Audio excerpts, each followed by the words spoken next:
Welcome back to the channel. This is Trinity Storm and you are watching 6th and final part of What If Naruto Became Kyuubi's Heir. If you enjoyed this video, please like, share and subscribe to the channel. Now wasting no more time, let's start the story. After 1 week and one new couch, Naruto walked down the streets of Konoha, seeing people rush away from him, as if he were a plague or was about to rip out their souls.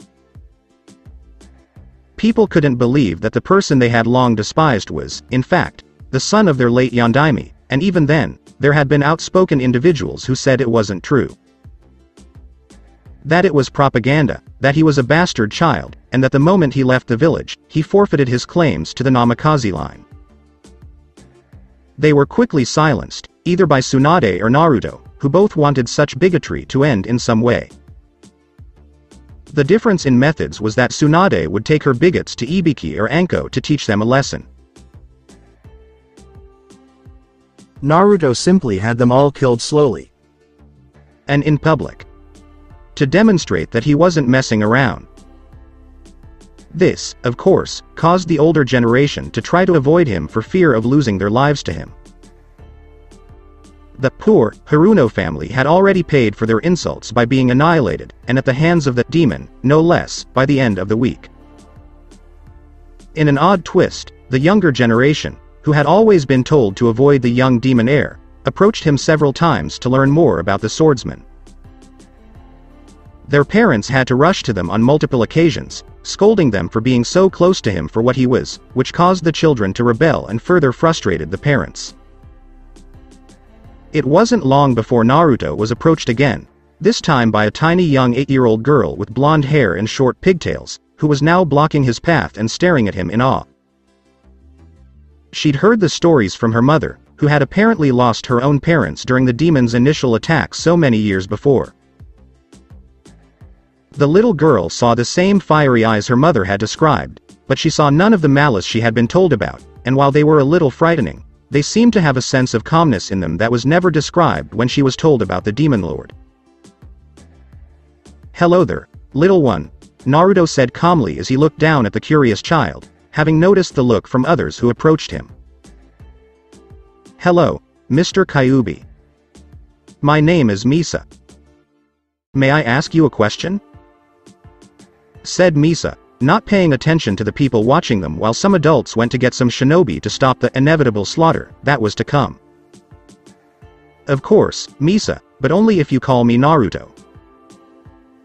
"Kyuubi is the name of my demon father," Naruto said, smiling down at the girl, who paused in thought before nodding.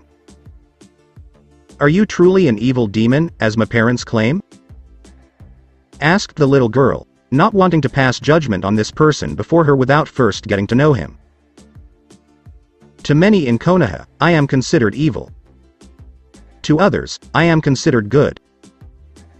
It all depends on your point of view, Misa," said Naruto as he kneeled down to her level and looked her in the eyes, with her looking back.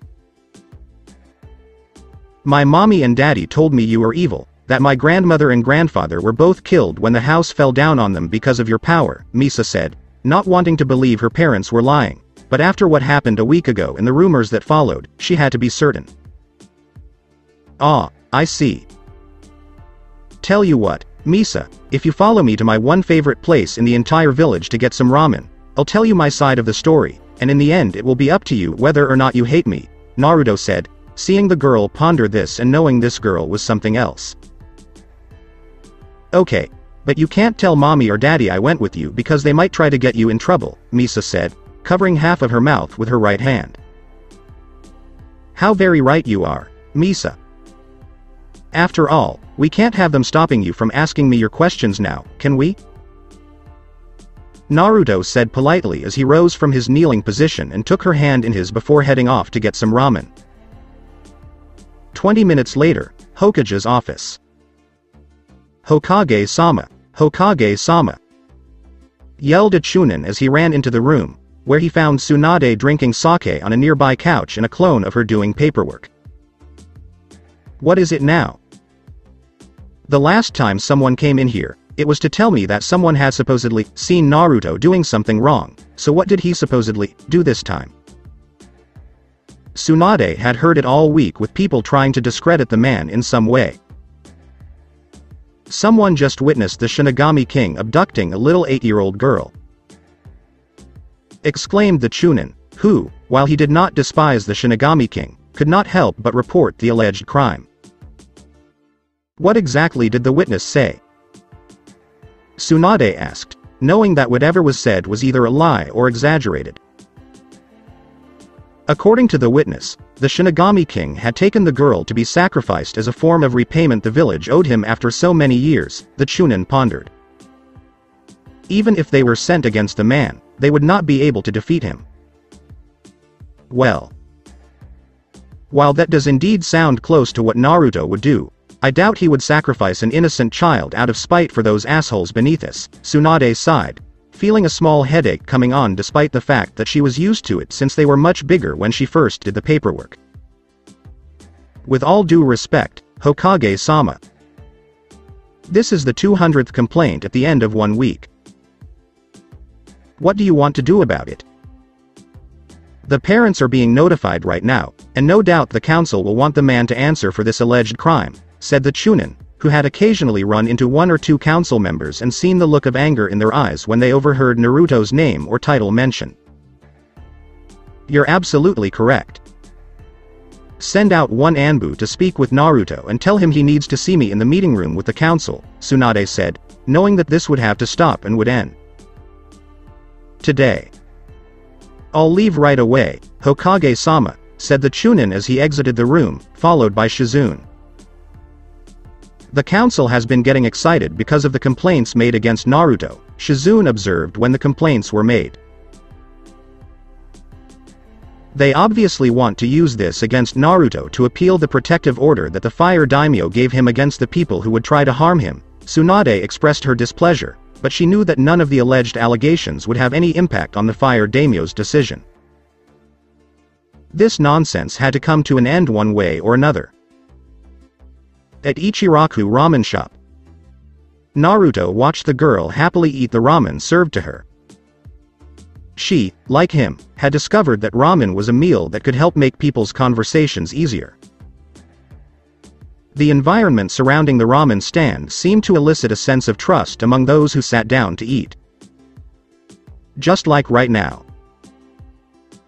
Misa listened intently to the Fox Prince's words as he explained the reason for the attack, his biological father sealing up the Kyuubi within him, and his wish for his son to be regarded as a hero. It broke the poor girl's heart to learn that the village, for all its talk about how honorable it was, couldn't honor the Yondaimi's dying wish, and had made the man's life painful. Naruto then told her about the people who had been kind to him during those times, who had helped him when he was down on his luck and needed their help in the most important things. So, now that you know more about me, do you hate me for who I am? Asked Naruto, looking at the little girl, who shook her head in a firm no, while slurping up some noodles. It's so nice to see another person understand you, Naruto, Ayame exclaimed happily as she approached the now handsome man who had once been her family's best customer for many years. Yes, the young are truly the most understanding, Naruto said, patting the girl's head and making her giggle and smile as an 8-year-old should.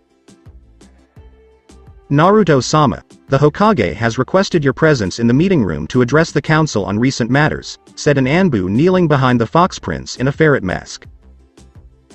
Very well, Naruto said as he rose from his seat and noticed Misa's worried expression. The girl with you has also been requested, the Anbu said, pointing to Misa, who was as surprised as Naruto, but the man kept it well hidden. I get to see the Hokage? Exclaimed Misa, who had never seen the lady up close and personal before. It appears so, Misa. Let's go then, Naruto said, paying for the meal and picking up the girl before placing her on his shoulders, causing her to squeal with delight.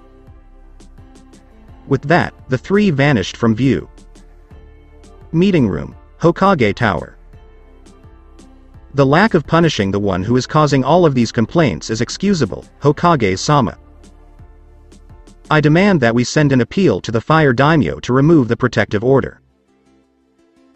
If we do nothing, We could have an insurgency from both civilians and shinobi, especially now after the loss of that poor girl to the demon, Danzo said, looking at the woman's face, which was now sporting a fierce scowl. Hokage-sama, we demand full reparations. Money, clothing, and anything else we can get from that demon filth, said Misa's father, clutching his crying wife. Before you go ahead and simply judge him. Danzo, why don't we just hear from the man himself, since it's only fair he faces those who are accusing him of such atrocities, said Tsunade before the door opened, allowing the Anbu, Naruto, and, surprise, a little girl on the man's left shoulder to enter. Naruto-sama has arrived at your request, Hokage-sama, the Anbu said before exiting the room, his task completed. Misa. The child's mother was surprised that her daughter was not only alive, but happy to be so close to the Fox Prince, she said. Good morning, Mommy. I was hanging out with my new friend, Misa said, smiling at her mother and father, who appeared to be in shock. Do I understand correctly that whatever charges Misa's parents brought against me have now been dropped? Said Naruto, looking at Tsunade, who smiled at the man despite her hands covering her mouth. Of course, Naruto, you may leave now, and I apologize once more for causing you so much trouble with such stupid people, Tsunade said, glaring at the council members, who were silently cursing the young man in front of them. See you later, old bat, Naruto said as he walked out of the room, Misa still on his shoulder, waving at her. You must stop him right now, Hokage-sama. The demon has brainwashed our little girl into liking him, Misa's father said, looking to the woman for assistance, only to find her scowling eyes burning a hole through him. Has it ever occurred to you that she likes him of her own volition?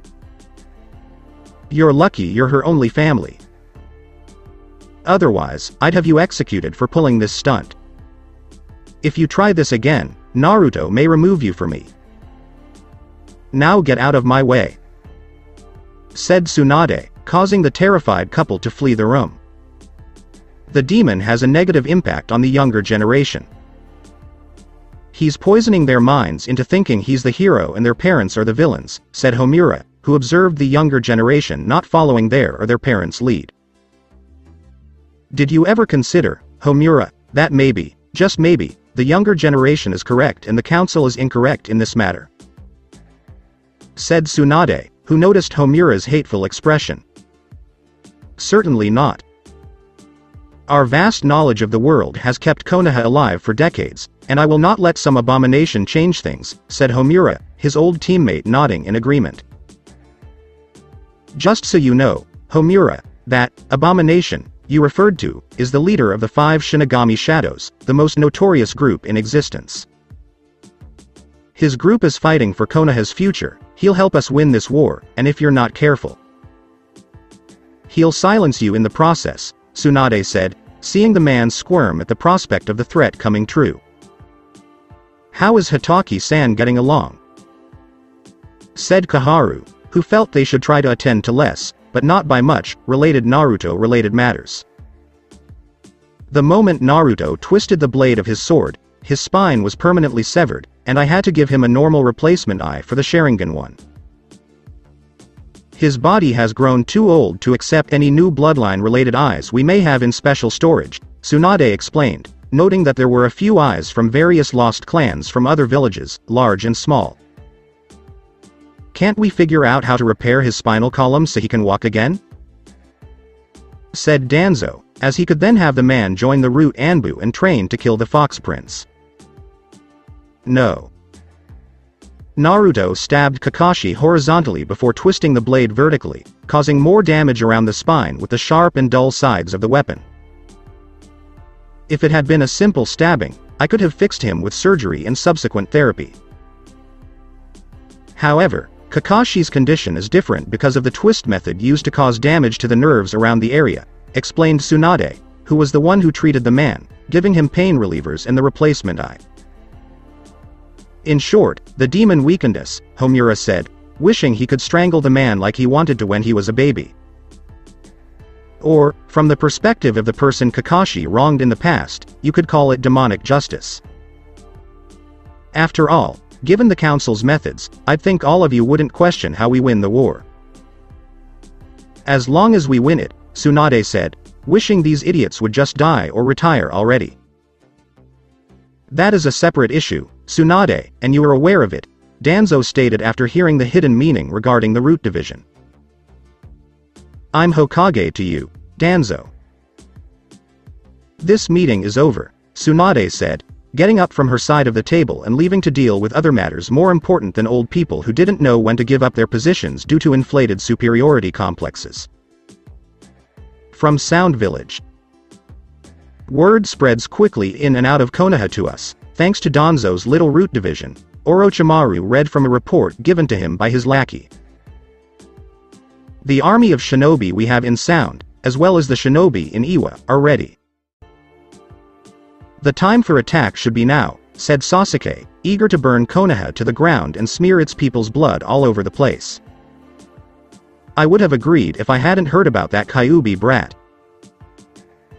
It appears he is the one who killed Kabuto and is the leader of the Shinigami Shadows who killed all of Akatsuki, Orochimaru said, looking down at the report. Not all of them. Kisame and Itachi are still alive, said Sasuke, who was reading the report with mild interest. They are dead in mind and spirit, with the others being Akatsuki's main body, who were the more powerful of the group. Itachi's abilities have deteriorated significantly since he lost his Sharingan eyes. I'm actually surprised you didn't go after him the moment you found out he was back in Konoha, Orochimaru said, seeing his future vessel's face darken significantly.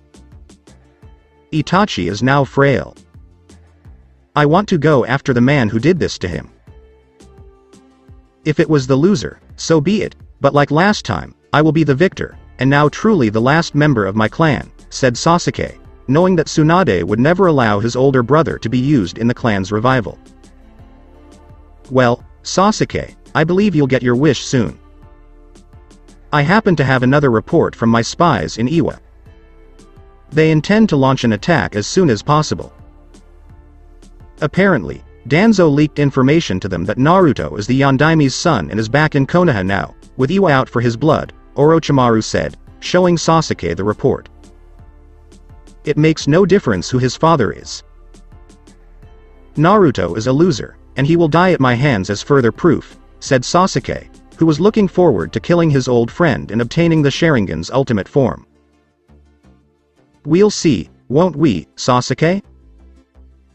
Thought Orochimaru, who was also looking forward to fighting the so-called Shinigami King with his own power and the Uchiha to back him up. Konoha. Naruto smiled at Misa after dropping her off at her house and seeing her go inside while waving at him for the entertaining day.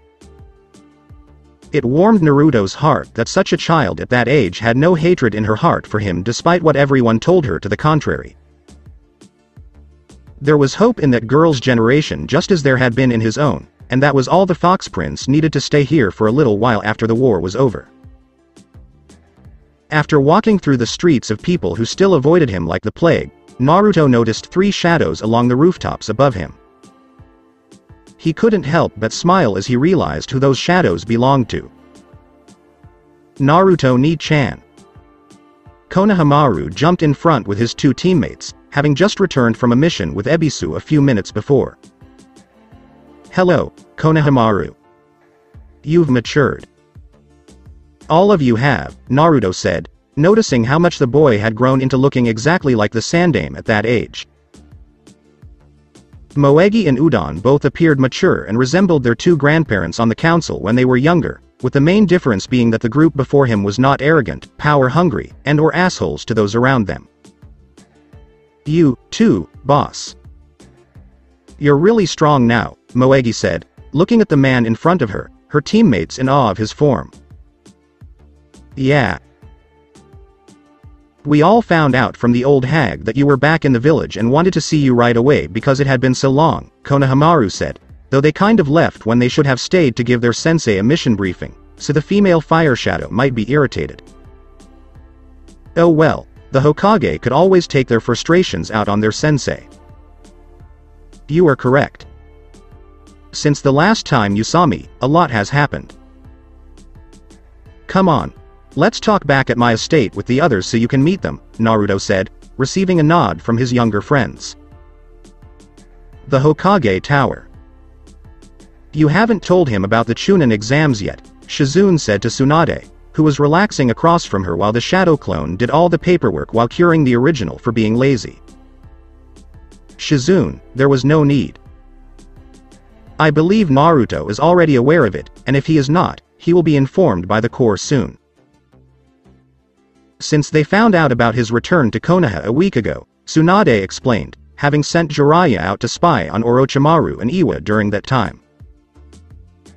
Orochimaru might use this opportunity to attack our village again like he did with the Sandaime, only without the finesse of a disguise, Shizune predicted, knowing that with everyone focused on the Chunin exams, they would be vulnerable to a large invasion force.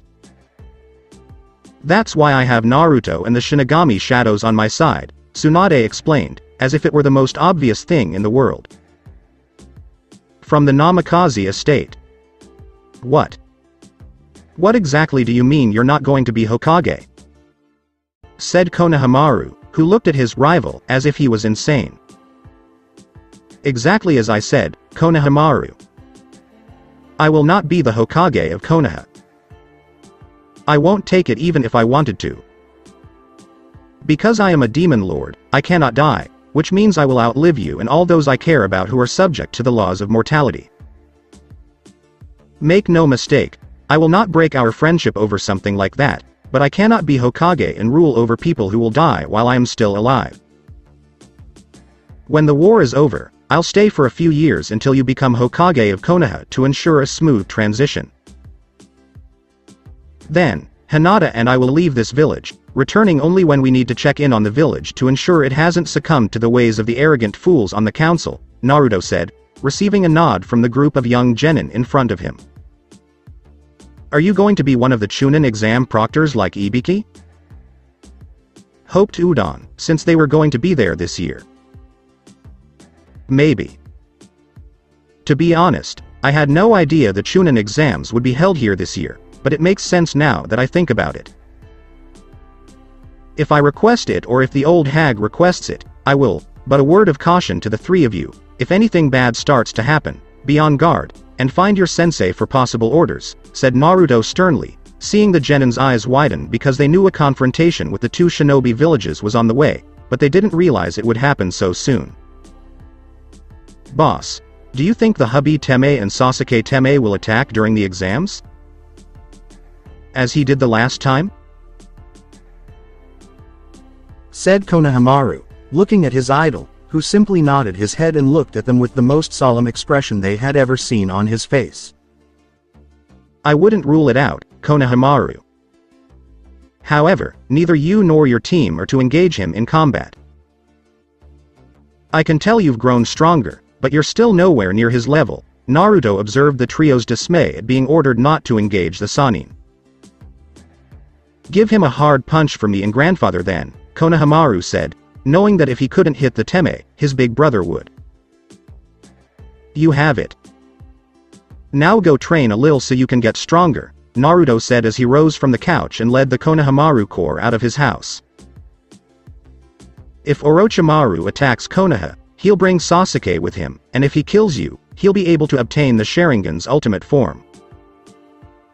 The Sannin will possess the Uchiha's body once Sasuke lowers his guard, Hinata said, coming up behind him and wrapping her slender arms around his muscled chest. I say, Hinataheim, let them come.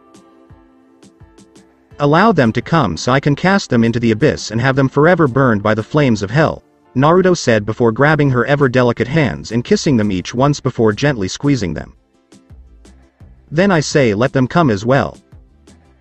So, when you cast them into hell, I'll be by your side, watching them both suffer for their unforgivable sins, Hinata said, kissing his neck and cheek to let him know she was there.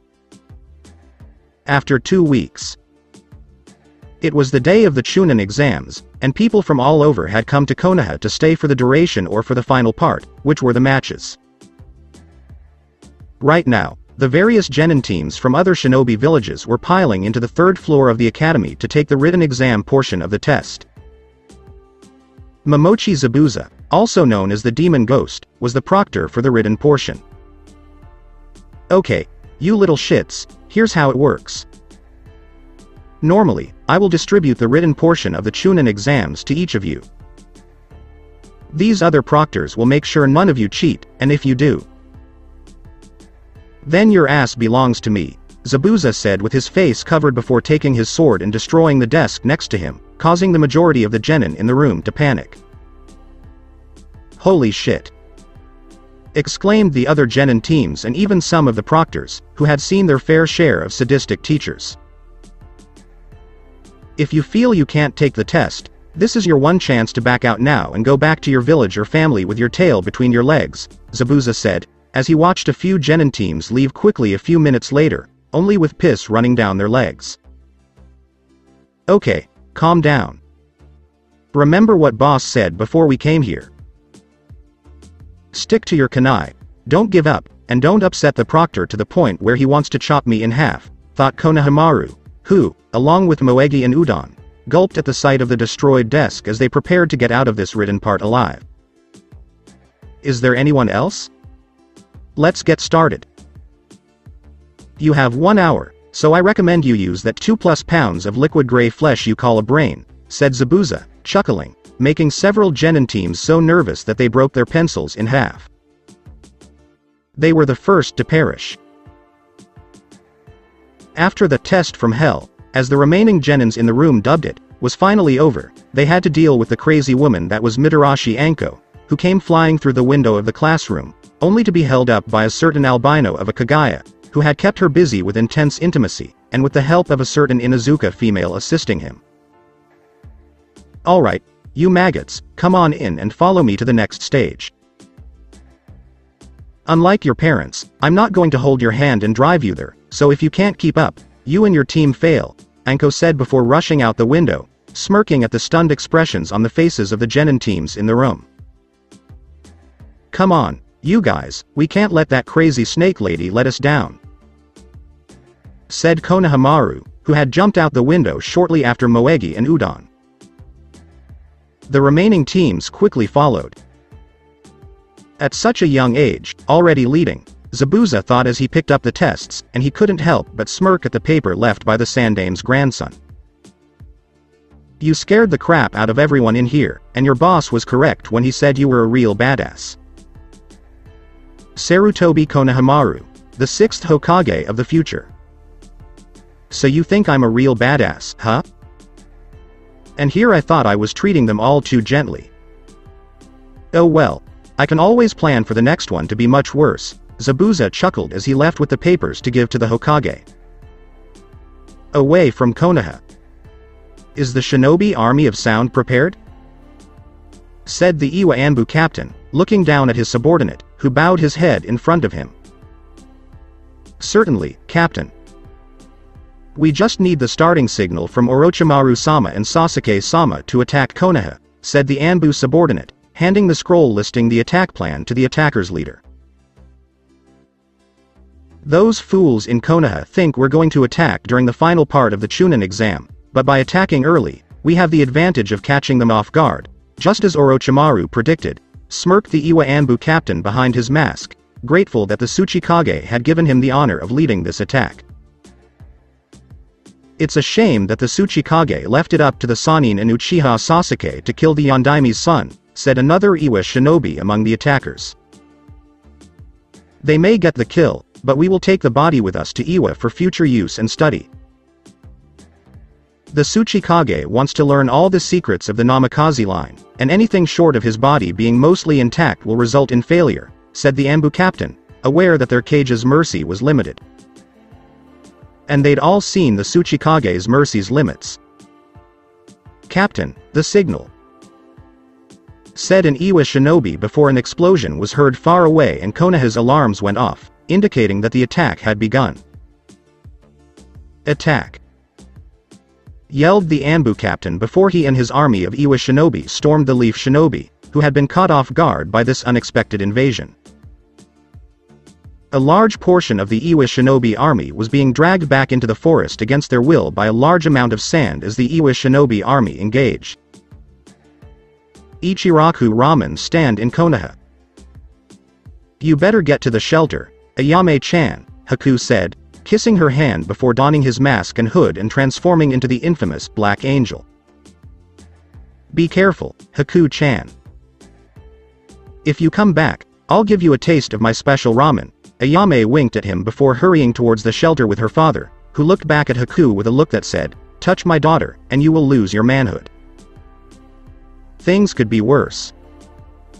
He could have said what his face was saying, thought Haku, who blushed beneath his mask as he fought his growing desire to try Ayame's special ramen. Inuzuka clan residence room, Hana's.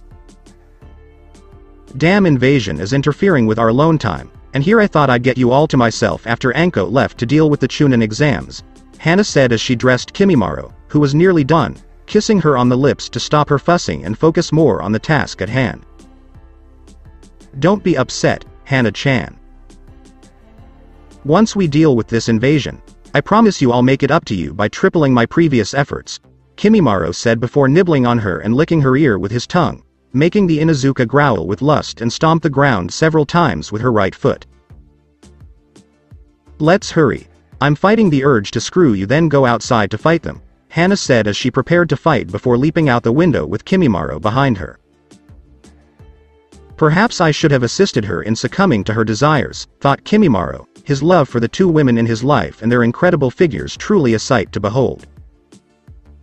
Especially the body of Inuzuka. Oh, yeah. The Hokage Tower. Damn it. They're attacking sooner than we expected, Tsunade grumbled as he began to leave the room with Shizune to help defend the village. I'm sorry, Hokage-sama, but you are not permitted to leave, said one of the Anbu outside of her office, her voice emotionless. I'm not allowed?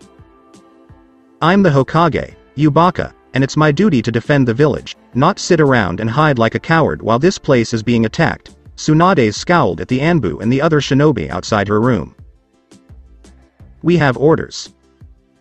Resist and we will restrain you, said the emotionless Anbu, moving his sword hilt behind his back. Tsunade frowned at the group of so-called bodyguards outside her office, knowing that as Hokage, no one could overrule her in terms of war or military affairs. Sensing a genjutsu of some kind around the Anbu, she broke silently using the form Naruto had taught her, and her eyes widened only an inch at the sight of the masks the Anbu were wearing. They were the root Anbu, who were only loyal to Danzo and, to a lesser extent, to both Koharu and Homura. Tsunade punched the Anbu across the hall before the man could unsheath his sword. Restrain her and take her to a holding cell, another root Anbu said as the group prepared to fight the Hokage, Sanin. They were all blown away as the ground beneath them exploded, and Jiraiya, who had just used a Rasengan, was looking at the two women with his dashing looks. The look itself had frightened little children just as much as Orochimaru did when smiling, and that was saying a lot. Sorry for the delay, but I was delayed with important matters concerning reaching Suna about this, Jiraiya explained, noting that his spy network had picked up the information only a few days prior and he had decided to speak with the Kazekage about sending reinforcements. Gaara was here personally killing Iwa or sound shinobi left and right with his two siblings while Jiraiya was speaking to the two women. For once in your miserable life, I'm glad you're here because I need you to help me round up the council, and Danzo for treason, said Tsunade, knowing that Danzo was trying to keep her contained away from the battle just so he could make her out to be a coward, thus getting the people of Konoha to support him, and the council in removing her as Hokage and replacing her with the root leader. So those old windbags finally decided to grow some balls and take action against you during this invasion, huh? Not surprising, I guess, with Danzo in Orochimaru's pocket to help with the invasion on the inside to make it go the hubby's way, not to mention the help of Iwa's own invasion army will be doing the grunt work due to their much larger numbers, Jiraiya said, knowing how Iwa chose quantity over quality, which was part of why. We'll leave Naruto, his team, and every other shinobi in Konoha to deal with the invasion. If we leave those old prunes alone, they'll find a way to turn this in their favor, or they might try to escape, Tsunade said, not wanting to give those old fools the upper hand. Tsunade, on the other hand, was going to take them in her hands and squeeze the life out of them until their heads exploded. "Lead the way, Tsunade-heim," Jiraiya exclaimed with a cheesy grin. "Baka. He'll never grow up. I guess that's why I love him so much," Tsunade thought, letting out a frustrated sigh before the three set off to find the treacherous three council members.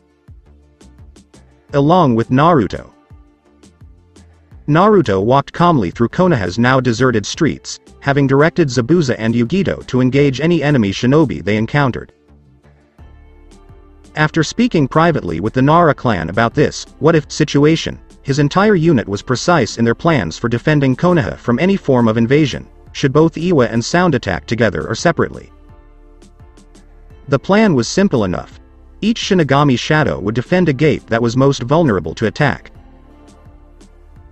As for Naruto, he intended to go Hubby Teme and Uchiha Teme hunting in order to cut the beast's head in both the pre-verbal and literal senses. "You can come out now, Sasuke.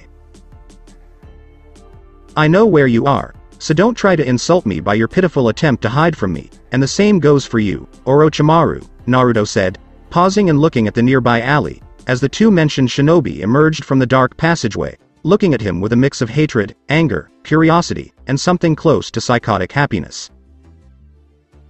"So the loser gains a few skills, which may be useful to me in testing how strong I am against you," smirked Sasuke at Naruto, who remained completely calm while staring back.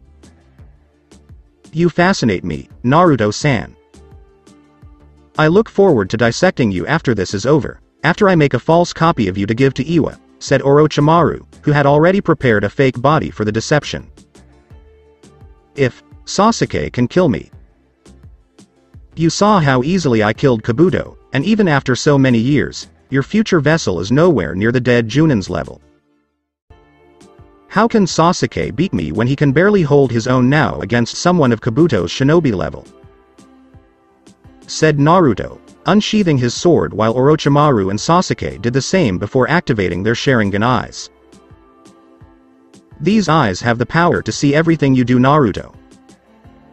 I have the strongest eyes of the entire Uchiha clan not seen since the late Uchiha Madara," said Sasuke, his smirk growing wider by the moment. "True, but then again, I was the one who killed Madara," Naruto replied with a smirk, which made Sasuke frown, having read the report but not really believing it for himself. "If that's the case, then let's see if you can hold off his one true heir and second coming. Uchiha Sasuke," said Sasuke, charging at Naruto with Orochimaru right behind him, knowing that a 2-on-1 assault would give him a better chance against the Fox Prince. Because the nature of the blade was far deadlier than the Uchihas, Naruto dodged Sasuke's and parried Orochimaru's. With Sasuke closing in on him, Naruto quickly created a shadow clone to deal with the Uchiha for long enough to deal with the Hubby Teme, then refocused on finishing off his former best friend. "Your sword skills are impressive, Naruto-san. Indeed, if I had known you would one day become this strong, I would have made you my next vessel, and crushed Konoha easily," Orochimaru said, unleashing a swift combination of one-hand-signed jutsu to mix with his sword skills. "My father would have blasted you with his demon chakra and killed you if you had even tried that," Naruto said, knowing that once Orochimaru did whatever he did to possess bodies, he would face an angry Kyuubi that was his father. "Oh, so you two are now related in terms of parent and child? How unexpected, though it does explain how you got such incredible power, and the talk of you being the new demon lord among foxes," said Orochimaru, his eyes filled with glee at the prospect of not only killing a full-fledged demon lord, but learning the body's secrets to further cheat death and strengthen his immortality jutsu. "That, and I trained like there was no tomorrow. Something you took for granted, and you don't even realize the alternative method outside of Sharingan eyes to learning all the justice in the world," Naruto said, seeing the Sanin's shocked expression and using it to get past Orochimaru's defense and cut off the man's left arm. The man was in so much pain that he couldn't say the words he needed to ask the Demon Lord about the alternative method other than the Sharingan. Sasuke had finally killed the shadow clone version of Naruto before charging at the red-haired man with the curse seal at level 2, transforming the Chidori into a Rikiri and channeling it into his sword. Lightning Destroyer! Exclaimed Sasuke, his body having transformed into the hideous form it had taken at the Valley of the End all those years ago in the hope that the man standing before him would finally die this time. Naruto vanished so quickly that it appeared he was more of a ghost than a man, keeping his back to the Uchiha and allowing his enemy to read his movements. The Uchiha continued his attack, thrusting it into Orochimaru, causing the Sannin to cry out in pain as his body felt like it was on fire and significantly weakening him. You traitorous boy, Orochimaru said as the attack came to a halt and the Sannin collapsed near death. You missed, Naruto said flatly, as if it were the most obvious thing in the world.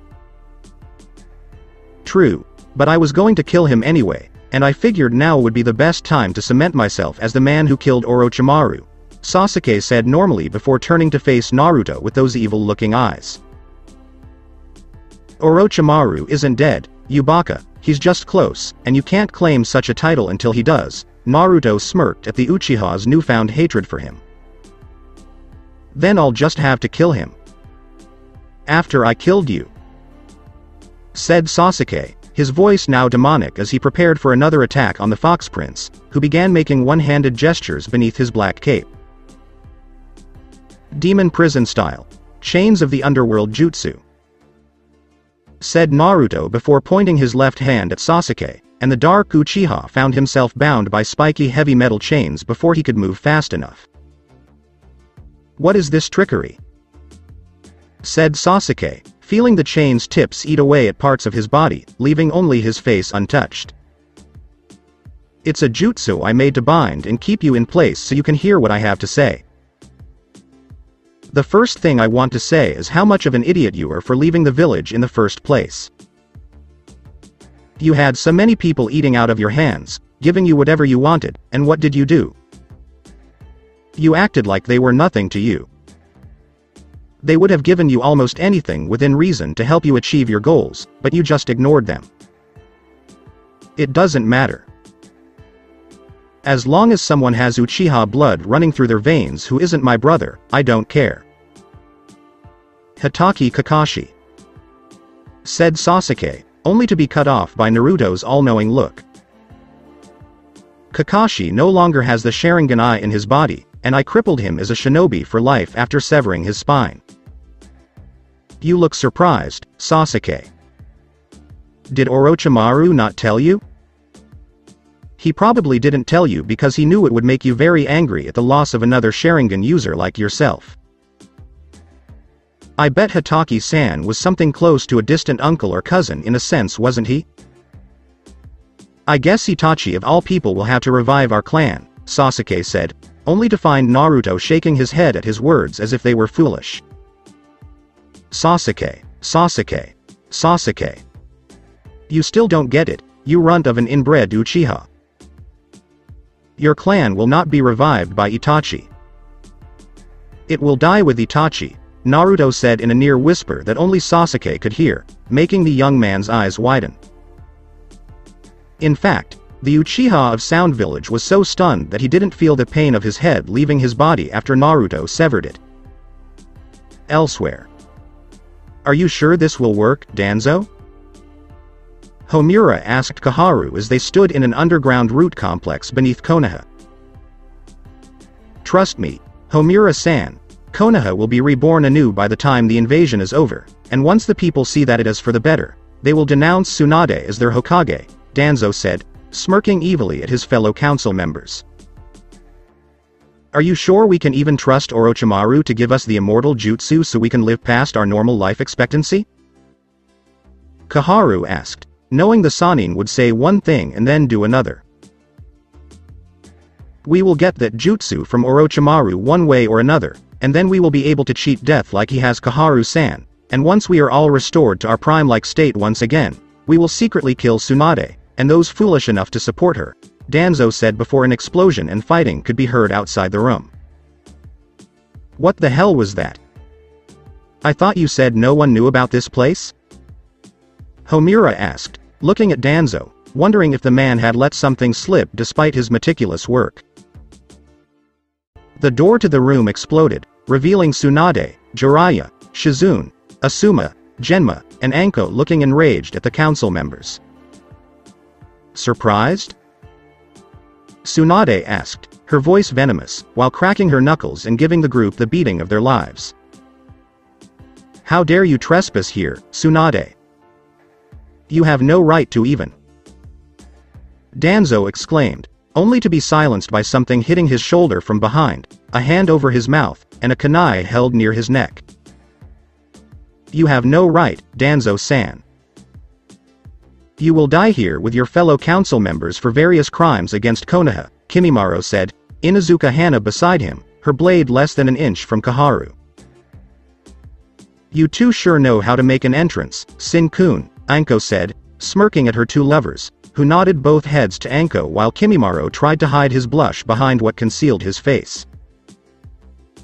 Even in a serious situation like this, Anko could entice him with her strange, if not sadistic, ways, and Kami's assistance. He loved every minute of it.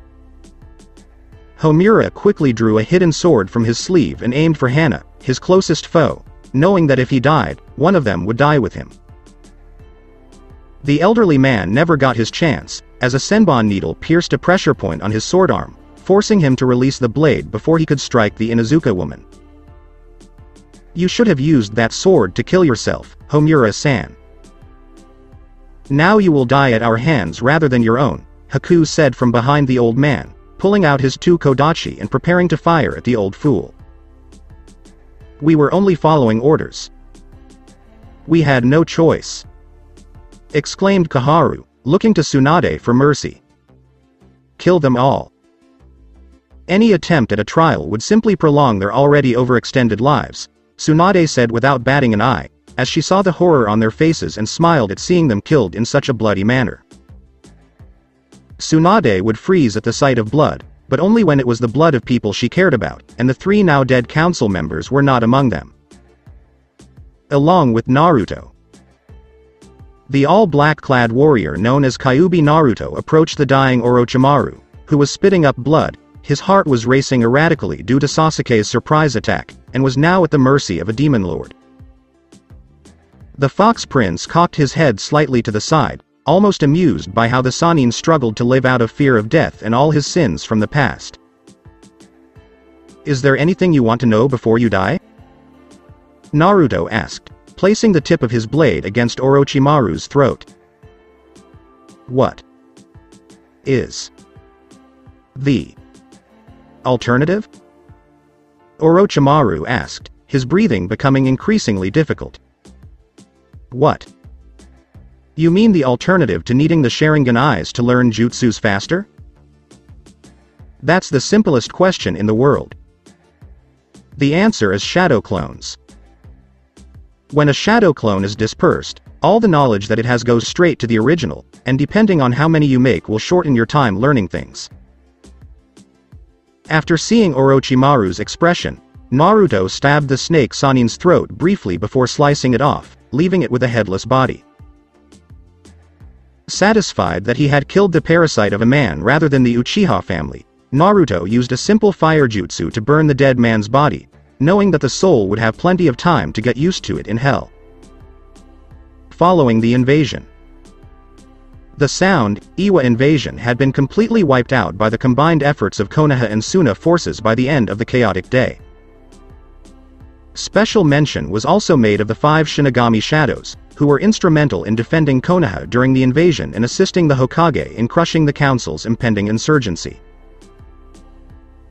The Shinigami Shadows were awarded the Will of Fire medal by the Fire Daimyo himself, which was the highest prestigious award given only to the most recognized warriors of the feudal lord of Fire Country. The Wind Daimyo himself awarded Gaara the Master of Wind medal, praising the Kazekage for his loyalty and shinobi skills with his powers in combat against Iwa. Hinata and the Konohamaru Corps both. According to Zabuza, they were also given special recognition for their performance during the invasion. Several of the invading Iwa shinobi were apparently able to penetrate deep enough into Konoha to attack the Ninja Academy, only to be repulsed by Hinata and the Konohamaru Corps. When recounting the events, the group had used what Zabuza could only describe as interesting jutsus and strategy. Each of the three was promoted to Chunin for demonstrating the necessary teamwork, strategy, and leadership skills.